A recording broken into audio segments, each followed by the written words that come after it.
연말이라 이제 이번 주하고 다음 주에 그 송년 행사들 참 많이 하실 거예요. 그렇죠? 모임도 가질 거고, 가족도 그럴 거고, 직장도 그렇고, 친구들도 야, 연말이니까 올해 가기 전에 한번 만나야지. 이렇게 모임들이 많이 있을 거예요. 저도 5달 전인가 이제 운동 좀 해봐야겠다라고 해서 여기 옥빛중학교에 있는 실내체육관에서 있는 배드민턴 클럽에 줄을 서서 가입을 했어요. 회원을 뽑는데 100명밖에 안 한다고 해서 후보자로 등록을 한참 있다가 가입이 되어서 이제 회비를 내는데 처음에 한 2달은 그래도 좀 갔어요. 그런데 석 달부터는 회비 낼 때만 가야지 라고 생각하고 거의 못 가고 있어요. 그런데 이제 밴드에 가입을 하니까 소식이 계속 와요. 근데 저번 금요일 날 거기 배드민턴 클럽도 송년회를 모임을 갖는다고 오라고 막 메시지도 오고 그러더라고요. 그래서 뭐 그래도 갈 수 없으니까 못 갔는데 한 10시 정도 됐는데 또다시 이제 밴드에 뜨는 거예요. 100명 회원 중에 44명이 왔다고. 와, 저는 그렇게 하는 사람들이 이렇게 많이 오는 줄은 몰랐어요. 정말 많이 왔구나 그랬어요. 정말 사람들이 배드민턴 클럽을 좋아하는구나. 그러니까 나도 한번 가봐야겠다. 이제 더 그런 생각도 들더라고요. 그리고 난 다음에 이제 잠을 자고 아침에 새벽에 새벽 예배를 드리려고 일어나서 이렇게 핸드폰을 보는데 밴드에 또 2개가 또 올라와 있어요. 그 클럽의 내용이. 그래서 가만히 보니까 2차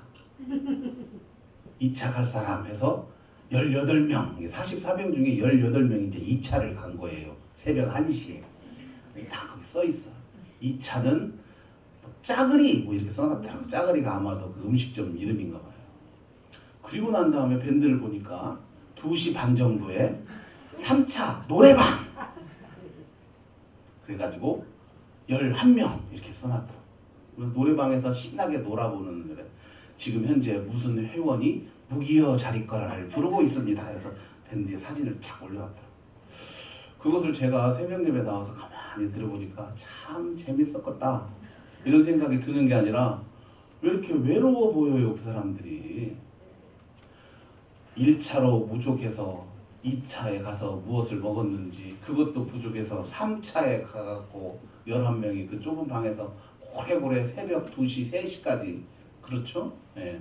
2차를 1시에 했으니까 2시에 3차를 시작했으면 최소한 3시나 4시까지는 얼든지 불렀을 거 아니에요. 목소리가 터지게.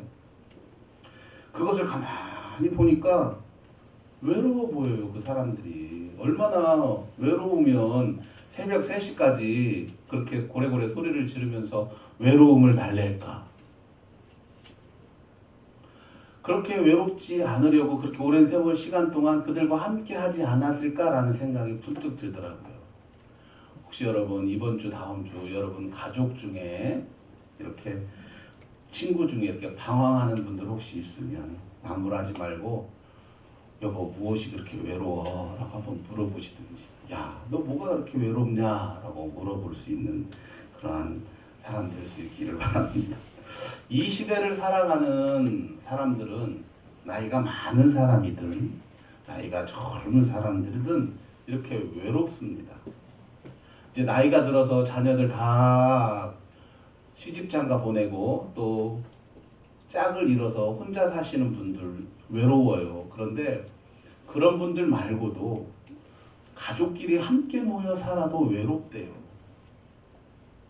우리 아이들이 학교에 가서 친구들이 그렇게 많고 하루 종일 제잘 거려도 그들이 외롭다라는 조사가 있어요. 그만큼 어쩌면 우리가 살아가는 이 시대에는 SNS라고 해서 그리고 인터넷 속에서 그리고 수도 없이 많은 사람하고 만나도 그렇게 외로움을 가지고 살아가는 사람들이 태반이다. 대부분 다 그렇다. 이 중에서 다 그렇다라는 이야기예요. 저도 외로워요. 저도 외로워요. 사모님 저도 외로워요. 그래요. 인간이니까 외로운 것 같아요. 여러분 그러면 만약에 이렇게 모든 사회가 세상이 외로운데 이 외로운 세상과 사회를 향해서 우리 성도가 그리고 교회가 할 수 있는 일이 과연 무엇일까? 교회가 세상을 향해서 이렇게 외로운 교회를 어떻게 할 수 있을까? 그리고 우리 그리스도인들이 그렇게 외로운 사람들을 향해서 무엇을 할 수 있을까? 우리가 오늘 본문 속에서 한번 그 해답을 찾아볼 수 있기를 원합니다. 사울이요 이제는 신하들하고 아들 앞에서 공공연하게 다윗을 죽여버리라고 이야기를 해요. 지금까지는 어떻게 했어요? 뒤에서 몰래 야 사울 죽여. 아니 죄송해요. 다윗을 죽여야겠어. 이렇게 이야기를 했던 사울이요. 야 다윗 죽여. 이렇게 이야기를 합니다. 숨겨져서 이야기했을 때와 드러내서 공개적으로 했을 때는 그 차이가 너무 많아요. 이제 다윗이 사실은 그 전까지는 사람들이 다윗이 정말로 그렇게 사울에게 미움을 받았는가? 설마 미워하겠어? 아니 자기 딸을 사위로 삼은 사람은 설마 죽이려고 하겠어? 그렇지. 우리나라에서 다윗보다 더 중요한 사람이 누가 있어? 전쟁 나면 다윗이지. 그러니까 다윗은 보물이야. 그런데 설마 사울 임금이 죽이겠어? 라고 생각했던 신하들도 어쩌면 아들 요나단도 우리 아버지가 설마 그러겠어? 라고 했던 아들조차도 확실하게 알 수 있는 거예요. 이제 공포를 해버린 거죠. 부부가 살다가 못 살겠다 라고 마음을 안 먹는 부부는 한 쌍이라도 있어요 없어요? 저만 그런가요? 아니, 저는 안 그래 사모님. 모든 사람이 살다 보면 못 살겠다 막 이래. 내 자식으로 난 자식도 버거울 때가 있죠. 저만 그래요? 다행이네. 우리 아들들 없어서. 그래요. 그런데 그것을 속으로 갖고 있으면 괜찮아요. 그런데 입으로 여는 순간 큰일 납니다. 그렇죠? 입으로 열 수 있는 거 아니에요. 그런데 오늘 바로 그 사울이 자신의 입을 통해서 다윗을 죽이자라고 신하들과 아들 앞에서 이야기를 한 겁니다. 그만큼 다윗이 자신의 생명의 위협이 급박하게 다가온 거예요. 이것을 들은 요나단이 어떻게 해요? 요나단이 다윗을 좋아했던 요나단이 아버지 왕에게 아버지가 다윗을 죽이려고 했던 그 마음을 돌이키면 안 돼요 라고 말하고 있어요. 아버지 사울이 평범한 아버지면 그냥 아들이 그냥 밥 먹다가 이야기할 수 있어요. 그렇죠? 하지만 지금 사울 임금의 마음속에서 다윗은 뭐냐면 자기의 자리를 뺏어가려고 했던 사람이에요. 그런 다윗의 편을 요나단이 들면 아무리 아들이라도 이건 뭐예요? 다윗하고 똑같은 역족이라는 거예요. 바로 요나단이 그러한 위험을 모르는 요나단이 아닐 거예요. 하지만 요나단이 그렇게 이야기를 합니다. 참 다윗은 행복한 사람 같아요. 우리 옛날 사기라는 곳에 자객열전이라고 있어요. 사기의 자객열전, 자객들에 대한 이야기를 기록하는 것이 자객열전인데 그곳에 우리가 잘 아는 말 있잖아요. 선비는 자기를 알아주는 사람을 위해서 죽고 여인은 자기를 사랑해주는 사람을 위해 화장을 한다. 네. 자기를 사랑해주는 사람을 위해서 꾸미고 남자는 어떻게 해요? 자기를 알아주는 사람을 위해서 죽는다. 더 자세한 이야기는 오후 예배 때 해줄게요. 듣고 싶으면 오후 예배 나오세요. 재밌는 자객열전. 그만큼 다윗은 요나단이라는 친구 하나가 있다는 게 너무 소중한 거예요. 사실 여러분 외롭다 하지만 진짜 진실한 친구 한 사람만 있으면 별로 안 외로워요. 그렇지 않으세요? 여러분 내가 그러한 친구가 되어줬으면 좋겠어요. 나에게 그런 친구 하나 있으면 좋겠다 이러지 마시고 여러분이 그런 친구가 되어주세요.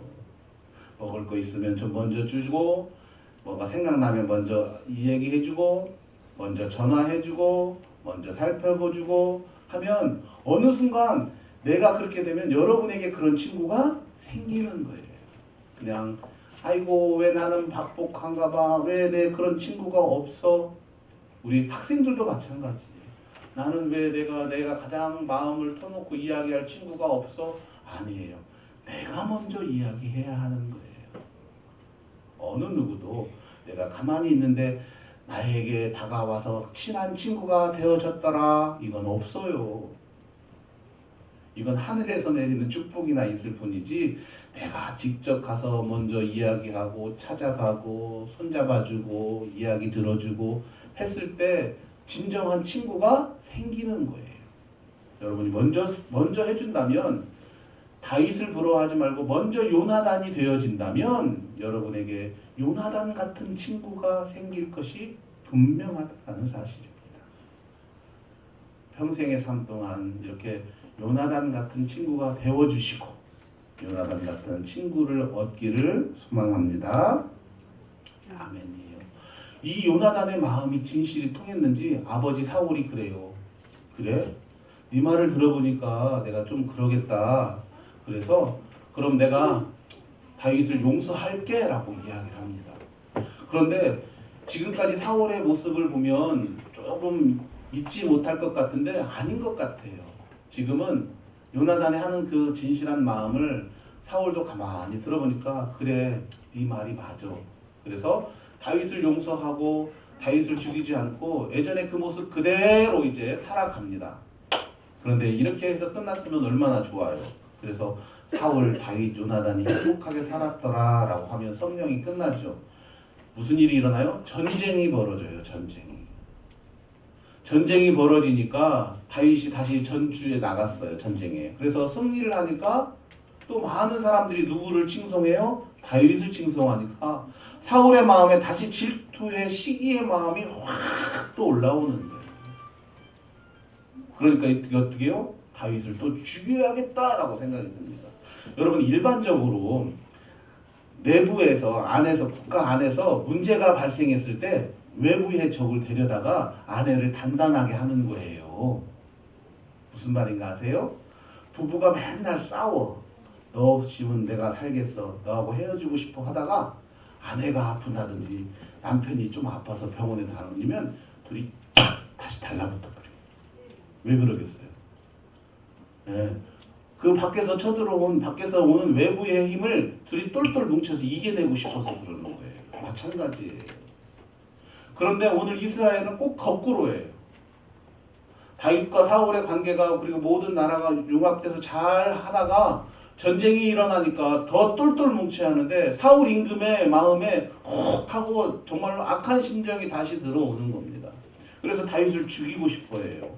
그런데 이제는 조금 전같이 신하에게 명령하고 요나단에게 명령했던 것보다 한 발 더 나가서 이제 누구를 시키냐면 군대를 시켜요. 군대를 동원해요. 그래서 어디까지 가냐면요, 다윗의 집에까지 쫓아갑니다. 다윗의 집에는 누가 살아 있어요? 딸 미갈이 살고 있었잖아요. 사울이 이제 군대를 동원해서 다윗이 살고 있는 집 앞에 가서 야, 아침에 기다렸다가 아침에 출근하는 사람 붙잡아서 와서 죽여라 라고 말합니다.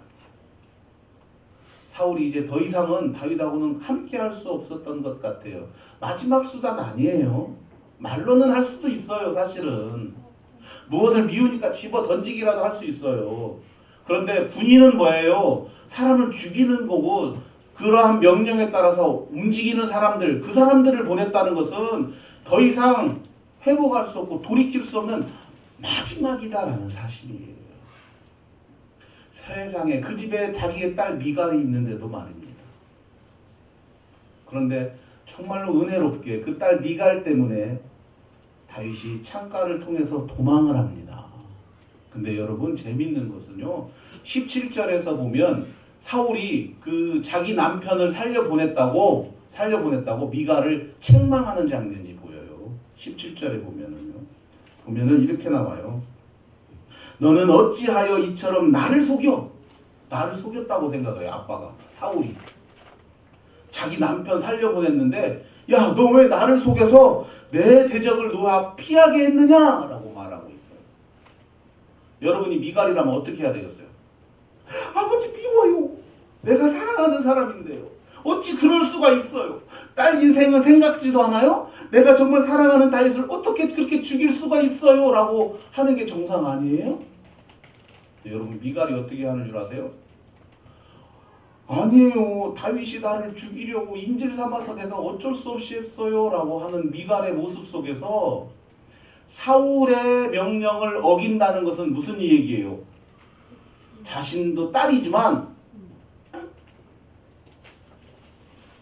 죽는다는 얘기예요.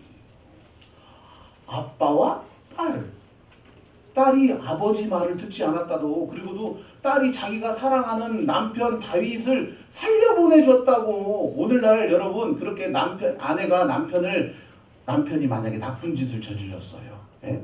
제가 나쁜 짓을 저질렀는데 내가 도망가는데 우리 사모님이 저를 숨겨줘. 그럼 우리 사모님 죄가 돼요, 안 돼요? 안 돼요. 사랑하는데 그건 죄로 뭐라고도 못이요. 아빠가 도망갔는데 딸이 숨겨졌어. 그러면 그것은 처벌 안 해요. 사람이 인지상정 있지. 아무리 나쁜 짓 했다고 자식이 아빠 신고하고 아내가 남편 신고하면 되겠어요? 그런 게 안 하니까 그것은 죄도 안 돼요. 마찬가지예요. 그런데 오늘 미갈이 어떻게 하고 있어요? 아버지 다윗이 저 죽이려고 했단 말이에요. 그래서 제가 어쩔 수 없었어요. 라고 말하고 있는 것은 거기에서 아버지 제가 그래도 남편이라 그만큼 사울이 무서운 존재예요. 이제 이스라엘 곳에서 다윗이 숨을 곳 있을겠어요? 없겠어요? 딸이 숨겨졌고 딸이 보내줬는데도 그 딸을 향해서 죽이려고 달려드는 아버지를 본 이스라엘 백성 중에 누가 다윗을 숨겨줄 수 있겠어요? 어떤 사람이 다윗을 숨겨줄 수 있을 거냐 이 말이죠. 다윗은 어디로 도망갈 수가 있겠습니까, 여러분?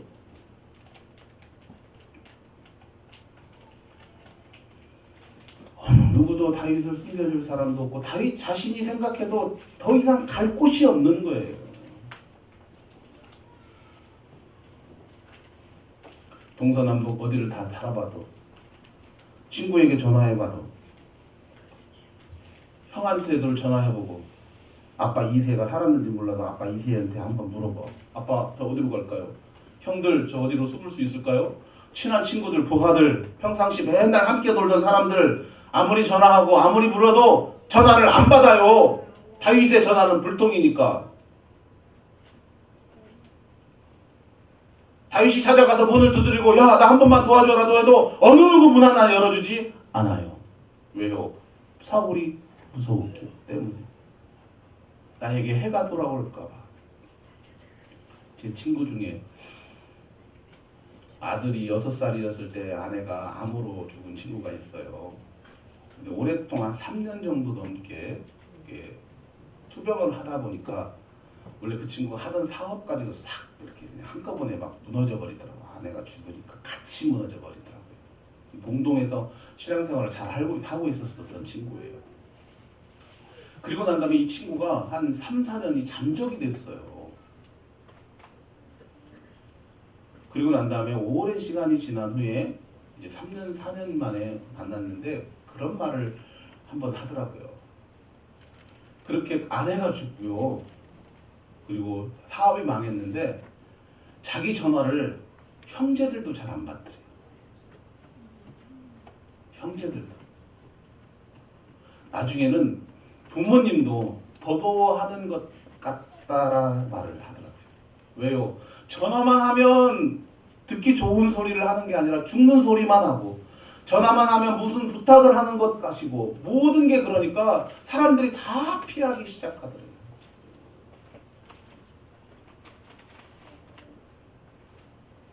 오늘 다윗,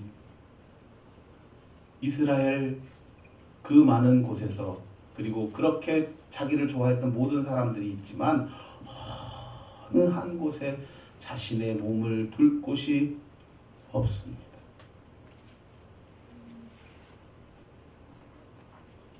이때 다윗이 선택한 한 곳이 있어요. 바로 어디예요? 라마. 사무엘이 있는 라마. 사무엘 선지자가 있는 라마. 그곳에 다윗의 눈이 돌려집니다. 저는 다윗이 처음부터 라마로 갔을 것이라고 생각 안 해요. 여러분, 여러분이 라마로 가면 라마에 있는 사무엘이 다쳐요, 안 다쳐요? 다칠 것이 뻔히 알잖아요. 그런데 여러분이 라마로 갈 수 있을 것 같아요? 사무엘하고 사울하고 관계가 지금 좋아요, 안 좋아요? 좋아요? 안 좋아요. 둘이 냉랭해요. 사울이 알잖아요. 지금 왕을 다른 어느 누구를 세웠다는 것을. 그런데 그 사무엘이 좋겠어요? 저 같으면 안 좋아해요. 그런데 이 상황에서 다윗이 어디로? 사무엘한테 도망간다는 것은 사무엘에게 너무 커다란 짐을 지워주는 거예요. 어쩌면 정말 갈데없네, 라마로 가야지, 신나다, 이게 아닐 거예요. 라마로 가면서 정말 내가 잘 가고 있는가? 내가 사무엘 선지자에게 잘하고 있는가? 내가 정말로 어쩌면 이 사무엘 선지자까지도 나를 외면하면 내가 정말 어디로 가야 하는가? 내가 이렇게 라마로 가다가 라마에 사는 사람들을 모두 다 잘못되게 하는 거 아닌가? 그런데 오늘 본문에 보면 라마로 갔다 하고요, 그냥 살았다 이래요. 한번 보실래요? 18절 우리 같이 한번 읽어보실래요? 다윗은 복잡하고요. 다 그런데도 그렇게 합니다. 시작. 다윗이 도피하여 라마로 가서 사무엘로 나아가서 사울이 자기에게 행한 일을 다 전하였고, 거기까지는 이제 그죠. 그러고 나서 뭐라고 하잖아요? 다윗과 사무엘이 나요스로 가서 살았더라. 그래요. 사무엘이 어찌거나 큰일 났다. 조금 부담되는데 이렇게 해야 정상 아니에요? 야, 우리 생각해보자, 잘해보자. 어떻게 할까? 이게 아니에요. 그냥 다윗이 자신의 사정에 대한 이야기를 그냥 사무엘 선지자님 사울이 이렇게 했어요 라고 말하는 그 순간 이리 와. 그리고 어디로 가요? 그냥 같이 가서 살았더라 라고 기록하고 있습니다. 갈 것도 없고 맞아줄 사람도 없는 다윗을 향하여 라마에 있는 사무엘은 어떠한 조건도 달지 않고 그저 두 팔 벌려 다윗을 안아주고 있는 모습이, 다윗을 받아들임으로 사무엘이 당할 수 있는 어떠한 일들도 생각하고 있지 않습니다. 그저 자신을 찾아온 한 마리의 연약한 새를 자신이 품어주고 있는 사무엘의 모습입니다. 바로 그 라마나옅은 갈 곳이 없는 다윗에게 안식처가 되어주고 있습니다. 여러분, 오늘 우리 교회가, 우리 성도가 바로 이 라마나옅처럼 세상 사람들을 향한 안식처가 되어야 합니다. 그들의 휴식처가 되어야 합니다. 이유 불문하고 목적 불문하고 다치고 상처 입고 아파하는 그들을 향하여 기꺼이 두 팔 벌려 안아야 하는 것이 바로 오늘날 그리스도인의 할 일이고 오늘날 이 땅의 교회가 해야 할 의무입니다. 아픈 자가 있다면 여러분 품어주시기를 바랍니다. 우는 자가 있다면 위로하여 주시기를 바랍니다. 이유 목적 따지지 마시고 그저 우리가 필요하다면, 우리 교회가 필요하다면 언제 어느 곳에 있든지 여러분의 어깨를 내어줄 수 있는 신앙인이 되시기를 소망합니다. 아니나 다를까 다윗이 숨어있다라는 것을 사울이 들었어요. 그렇죠? 그리고 난 다음에 전령들을 보내어서 다윗을 잡아오게 합니다. 다행히 사울도 양심이 있는지 군대는 보내지 않아요. 전령을 보내요. 사자를 보내는 것이죠. 사자. 야, 데려와 라고요. 마지막 예우인 것 같아요. 사무엘에 대한 사울도. 처음에 보냈는데요. 그들이 라마나옅에 도착하자마자 이들이 사무엘과 사무엘 제자들이 함께 앉아서 하나님의 영을 받아 애언을 하는 것을 보자마자 자신들도 따라서 그냥 그렇게 애언하고 변해버립니다. 한 번을 보내고요. 두 번을 보내고요.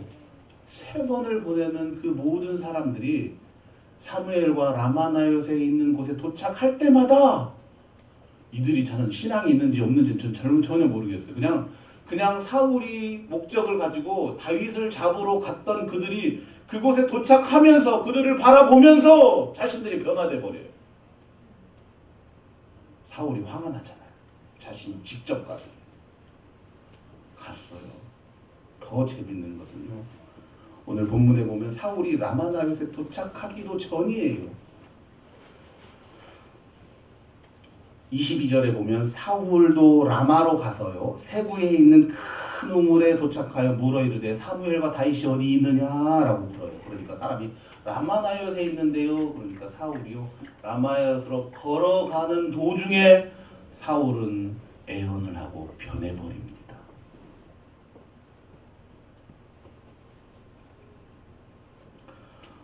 오늘 우리의 교회가 사울의 전령 첫 번째, 두 번째, 세 번째 그리고 사울마저도 변화되어 버린 것처럼 이 공동체 안으로 들어오는 모든 세상의 아픔과 어려움과 또한 고통과 상처 입은 자들이 온전하게 교회 안에서 녹아 변화되어 버려야 합니다. 어느 누가 이 공동체 안에 들어와도 어느 누구가 이 공동체에 어떤 목적을 가지고 들어와도 이 공동체 안에 동화되어 버리는 것, 그것이 바로 이 공동체를 향한 하나님의 목적이기 때문입니다. 부자가 들어와도, 가난한 사람이 들어와도, 지식이 있는 사람이 들어와도, 지식이 없는 사람이 들어와도, 나이가 들은 사람이나 나이가 어린 사람이나 어느 누가 이곳에 들어와도, 어떠한 목적을 갖고 들어와도 동일하게 하나님의 말씀을 읽고 그 말씀대로 따라갈 수 있도록 함께 녹아서 하나가 될 수 있는 라마나얏 같은 교회가 될 수 있기를 소망합니다. 여러분, 결론 짓습니다. 라마나얏은 다윗의 휴식처가 되어 주었습니다. 라마나얏은 전령들이 성령을 받아서 모두 하나가 되어 하나님의 말씀을 애언하는 곳이 되었습니다.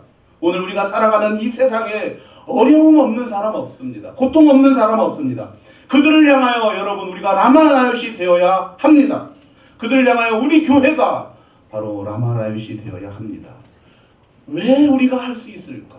우리는 인간인데, 같은 인간인데 우리가 어떻게 그 일을 할 수 있을까? 우리는 예수님의 제자이기 때문에 가능합니다. 왜요? 우리가 오늘 찬양했잖아요. 96장.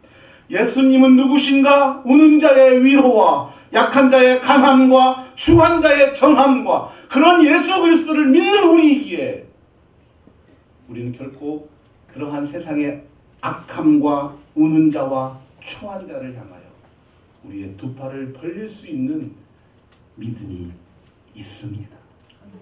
그런 라마나얏 같은 안식처가 되는 신앙인이 되시기를 소망합니다. 라마나얏 같은 평화와 화합을 줄 수 있는 주님 공동체가 되시기를 소망합니다.